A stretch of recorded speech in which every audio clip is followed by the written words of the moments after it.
It's hard being in the middle of a quarantine. There's all these things that we miss, especially sports.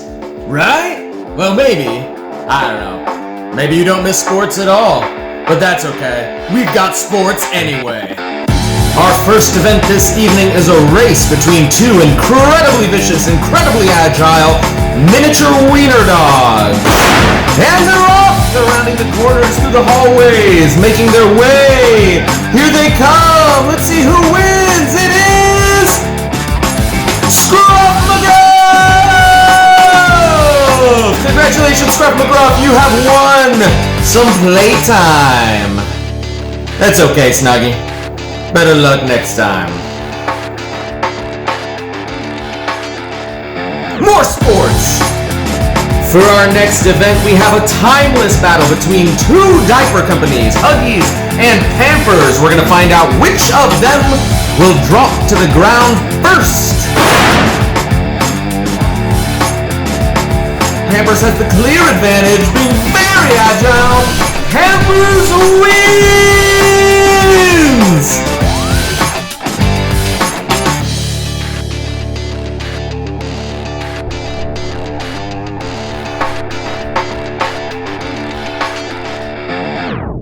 Take a victory lap, little baby.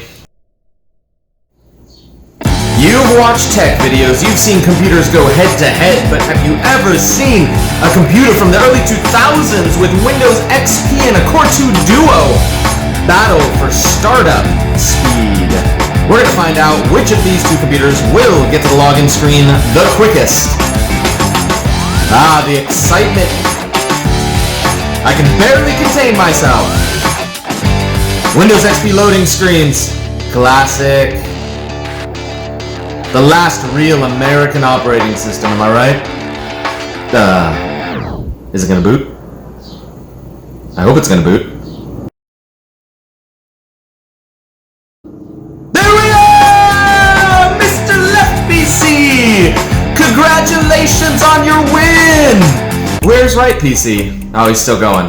He's almost there. He'll make it. You'll make it. Hey! Not bad. Not bad. This has been Quarantine Sports. Nothing better. Maybe a few things. Good evening, everybody. Hope you guys are doing well in your quarantine stations, aka your homes. We have with us a special guest tonight. Mark Beeler. Doing well. How are you doing? Good. He prefers to be called Mr. Beeler. There you go. Or Elder Beeler. He's a big fan of that one. Well, before we get into all the specifics of what we're going to talk about tonight, we're going to play a little game. All right. And so what we're going to play is a classic game, 2 truths and a lie. All right. Yes. So what we're going to do is I'm going to give you a piece of paper and a pen here. And you are going to need to write down 2 truths and a lie. Okay. Not necessarily in that order, because then obviously it will be easy to figure out. But 3 things about you, 2 of which are true, 1 of which is not. But you try to get us to think that they are or are not, depending. And we're all watching you write. We're judging your penmanship. This is a whole test. Mm-hmm. We're going to cut to our side cameras so they can see what you're writing. Wow. It's going to be a lot of silent time here in your video. In your writing, huh? That's all right. Okay, can you talk and write at the same time? Me neither. That's multitasking. Yeah, that's multitasking. Tasking multiple things. But what I want you to do is after he reveals his 2 truths and a lie, I would be very interested to see which of us get them correct. So, we're going to put him up on the screen after he's done with those, and I'll let you weigh in on the comments below. All right, I need 1 more. 1 more. That was really good. That was fast. So it's only 3 at a time? We'll do this 3 at a time? Yep, 3 at a time. We'll only do 1 round. I won't punish you too much. Oh, brutal. Okay. We're going to do this 12 times. Mm-hmm. So you have to come up with 36 things about yourself. Yeah, me too. All right, let's try those. I hope there's really cool music playing right now. Yeah, me like too. Jeopardy music. We might have to do this again. Knowing our producer, Josh. Not good enough. Oh, all right. Hey, you wrote these really neatly. I appreciate that. You're welcome. All right, here we go. 2 truths and a lie. First detail, middle name is Matthew. Study his face. Second fact, I have chickens at home. That could just be what he calls his grandson. I don't know. That's right. Third fact, I like coffee. Was that a real or a fake? I guess we're about to find out. All right. I'm going to weigh in on this and give them a second to make their decision. I think that you do have chickens at home. Because I heard a story once of some chicken assassinations that happened on your property. I won't go into details because it's very gruesome, very intense. Okay. But you can picture any like Sylvester Stallone movie, something like that, and that's what I imagined as it was going on. I'm going to guess that your middle name is indeed Matthew. Marcus Matthew Beeler. Mark Matthew? That doesn't really roll off the tongue, but Marcus Matthew kind of does. So I'm going to say I have chickens at home and middle name is Matthew. However, you do not, in fact, like coffee. You do not drink coffee. What is the lie? What is the lie? Which one is the lie? There are 2 lies. What? 2 lies and a truth? Oh! You tricked me. So, okay, back up. You have chickens at home is the only truth. That's right. Yeah! Oh my goodness. 2 lies. Now, did you do that on purpose? That's the question. Of course not. Of course not. That's awesome. Oh, that's fair. So you don't like coffee? No. You say that like I shouldn't be drink it surprised. every once in a while. Okay. Just as like a necessity or just... No, not really. So you don't do it because you like it, and you don't do it because you need it. Then why do you drink coffee sometimes? Sometimes I like drinking it like with some Mexican food, depending on, Coffee and Mexican food? Yeah, for breakfast, you go have a nice huevos rancheros or something. Okay. And drink some coffee. That's good. Wow. But other than that, it winds me up way too much. Oh, okay. Yeah, I can't even think. So. Sensitive to that caffeine. Yes. That's intense. Huevos rancheros and coffee together. I would have never put those together. That's awesome. Hey, whatever works. Give a big round of applause for Mark Beeler's lying.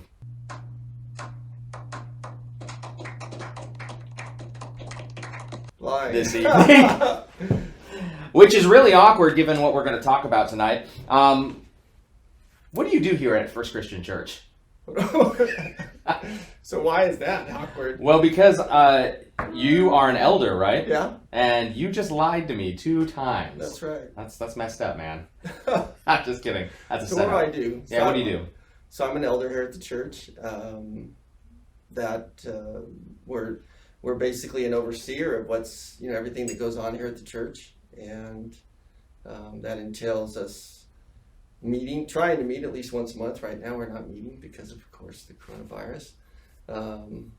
I try to meet with Jeff on a regular basis so we can just talk about what's happening and just seeing what's going on. That also includes, if needed, church discipline and I've been there. And being disciplined. Being disciplined. It requires us, but we're around for prayer and those things in the prayer room on Sundays. People often ask us to go to pray at their house for them. We go to the hospital and pray for people and visit people. There's just a lot of different roles that it entails. But the summary of it is the overseer, the shepherd of the flock. And I think that's part of your role as well. And I would say that in the Bible that definition of elder really is all of us that work at the church and do things that fit that description. Yeah, that makes sense. How long have you been an elder? Oh, too long.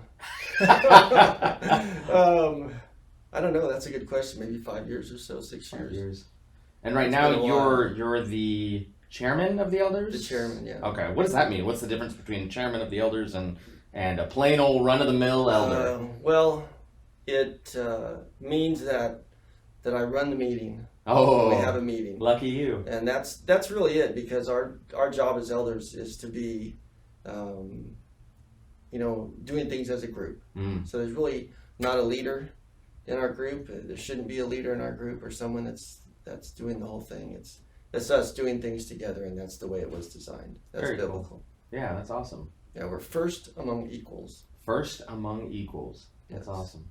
So you're servants That's right. of your We're fellow servants. brothers and sisters in Christ. It goes all along the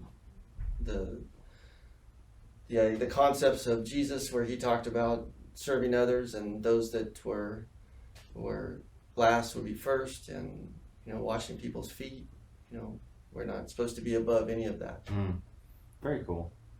That sounds like a hard job. It can be at times. Yeah. It can be very difficult. Yeah. What do you think is what's your most favorite thing about being an elder? Favorite thing. Maybe that was too positive. What's your least negative stick with that thing? one. I'm just kidding. Really, I guess the most positive thing about it is, and I guess it could be a negative at the same time, is that you get to see more of what God sees, because you obviously are privy to a lot of information that's not public, and you get to see the good and the bad side of people at the church, and the church itself, and how it works. And God sees all of that. I mean, God knows who we are, and what he sees our good sides and our bad sides. Yeah. And so sometimes that's the discouraging part, but sometimes that's the uplifting part, because there's a lot of things that the general membership doesn't see in the church that we get to see the positive sides, and we get to see the full gamut of what's happening here at the church all the time. And there's so much going on, so many great things happening, that I really enjoy that part of it. That's cool. That's awesome. So, what's your least favorite part of being an elder? The least favorite part. It'd have to go along with that same lines, because sometimes you can really get discouraged with all the bad stuff that you end up hearing, or the bad things that are going on, or the negative things that are happening. Yeah.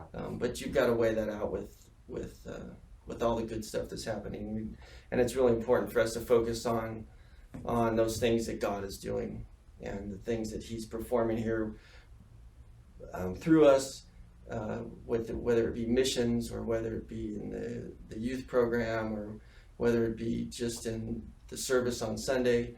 There's so much happening, so much underlying stuff that's going on. Obviously, we're not seeing even a small portion of what God's doing, and how this is going to be multiplied, over the years. But that's a great thing to see. So you would say even like right now, for example, even during the coronavirus, that God is still working. Oh, yeah. Absolutely. The coronavirus doesn't stop God, Absolutely. doesn't slow him down. Yeah, even though we, even though we're the people that we are, and fortunately we've been saved, that God's still He's still in control, and He's still reigning, and He's still gonna do what He does. Absolutely. Thank goodness. True story. I think that there's a lot of just negative information out there right now, just about the state of things, obviously, and there are terrible things happening.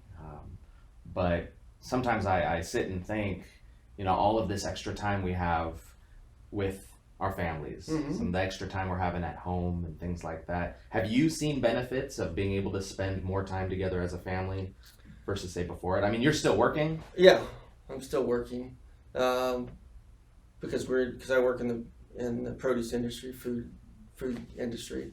Although a lot of our business has been cut because we work with restaurants and food service, so that's changed. But there is a definite benefit of being able to spend more time with your family. Yeah. And I think that's positive and negatives. I was telling Jeff the other day, we need to have a church focus group so we can talk about all the negative I need to things decompress. that could be happening at home. So, I know, we get together. It gets a little crazy sometimes. That's awesome. So if you could only give students, teenagers, one piece of wisdom, you could say one thing to them, what would it be? Oh boy, just one. Just one. Just one. I I think for teenagers, one of the most important things is to stay true to yourself.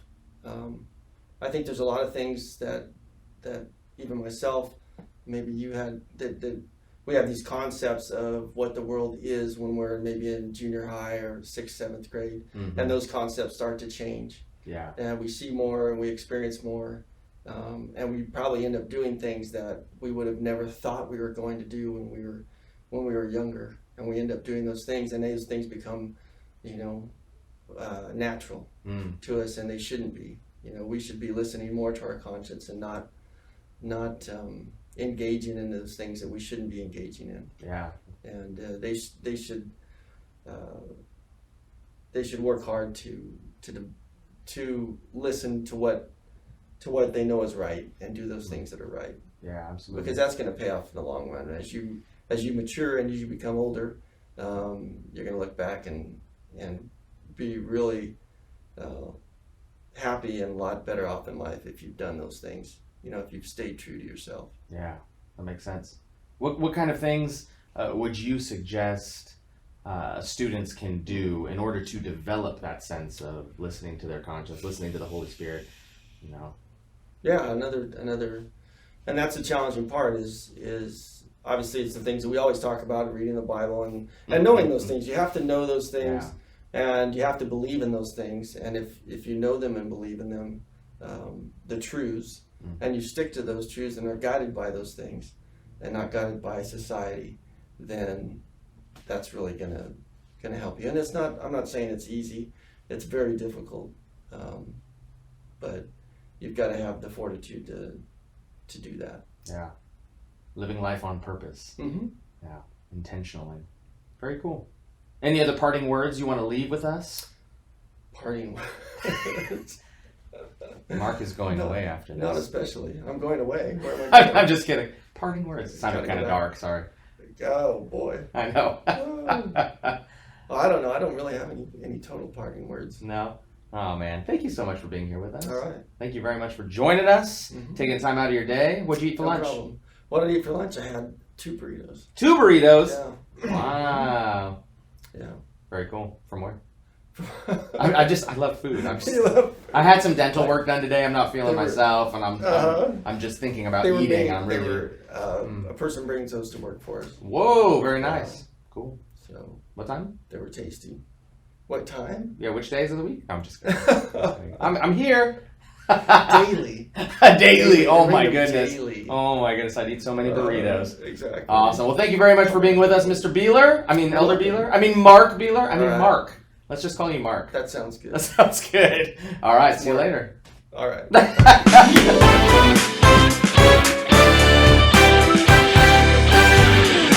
Your handwriting is very nice, by the way. I appreciated that. That's always good. Yeah, you know what? I was thinking the last one I need to make a lie. I'd already written my first one. What am I going to do here? That's pretty funny. Maybe I called it 2 lies and a truth. Did I do There you go. That's possible. You like the You like the cactuses? I didn't see them. You don't see them? Mm-mm. They're right there. The cactuses? They're right there and right there. Really? Yeah. Okay. Can't you see them? I'm sorry to get poked. Yeah. Don't get too close. I must make the makeup. Oh yeah, you were supposed to stop in the upper room. Eric was going to do your makeup. Hair and makeup? Yep.